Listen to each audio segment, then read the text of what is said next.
அனைவருக்கும் வணக்கம். இந்த வீடியோ எங்கேருந்துன்னு பார்த்தீங்கன்னா, கிருஷ்ணகிரி மாவட்டம் பெதனப்பள்ளி கிராமம் வெங்குசுங்கல் கெட்டூர் செல்லும் சாலையில் கிட்டத்தட்ட எனக்கு தெரிஞ்சதுலேருந்து ஆரம்ப காலத்துலேருந்தே இந்த ரோடுக்கு தெருவிளக்கே இல்லை. இந்த ரோட்டில் தான் வந்து ஸ்கூல் பசங்க, வயசு பொண்ணுங்க, அப்புறம் பெரியவங்க எல்லாரும் இந்த வழியில தான் போகிறாங்க வராங்க. இந்த வழியில் எனக்கு தெரிஞ்சே ஒரு 30 வருஷ காலமாகவே இந்த ரோட்டில் வந்து லைட்டே இல்லை, தெருவிளக்கு வசதியே இல்லை. போகிற வழியில தான் சுடுகாடு, ஏரி இது எல்லாத்தையும் கடந்து தான் வரணும். சுமார் 1லேருந்து 1.5 கிலோமீட்டர் அளவு தூரத்துக்கு ஒரு லைட் வசதியே இல்லை.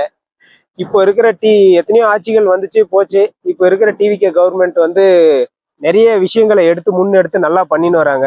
அதுவும் நம்ம கிருஷ்ணகிரி சட்டமன்ற உறுப்பினர் அண்ணன் முகுந்த் பாண்டியன் அவர்கள் வந்து நிறைய விஷயங்களை முன்னெடுத்து தரமாக செஞ்சுன்னு வராரு. இந்த வீடியோ அவர் வரைக்கும் போச்சுன்னா எங்களுக்கும் இந்த தெருவிளக்கு வசதியை கொஞ்சம் ஏற்படுத்தி கொடுங்க. சுமார் 70லேருந்து 75 வீடுகள் வந்து இந்த வழியில தான் போனோம். வண்டி இருக்கிறவங்க பிரச்சனை இல்லை, போய்க்கிறாங்க. ஆனால் லேடிஸு, குழந்தைங்கெல்லாம் இந்த வழியில தான் போகணும் வரணும். ரொம்ப ஒரு மாதிரி அவதிக்கு உள்ளாகிறாங்க. முடிஞ்ச வரைக்கும் எங்களுக்கு இந்த ஒரு உதவியை மட்டும் பண்ணி கொடுங்க. நன்றி, வணக்கம்.